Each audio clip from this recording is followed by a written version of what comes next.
Welcome to Luca is a Billionaire, where the only thing I invest in is your answers.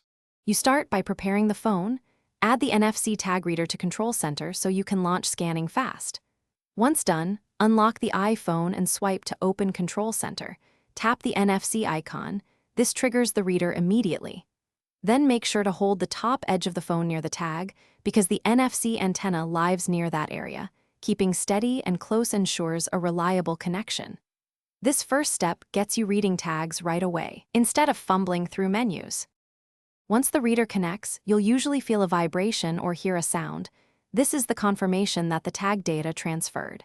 Next, pay attention to the on-screen prompt.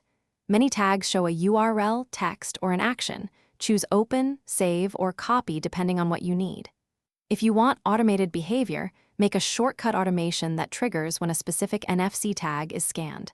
This is why scanning is powerful. It becomes a quick physical trigger for apps. Web links are routines. To finish, verify the action completed. Open the link, confirm the shortcut ran, or check your saved data. If things don't work, try one key troubleshooting step.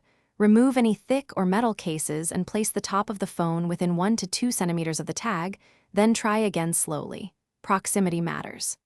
Also make sure your iPhone supports background NFC reading and that iOS is up to date, because those two factors explain most failures and will get you scanning reliably. Thanks for watching and please subscribe. It's the best investment you'll ever make.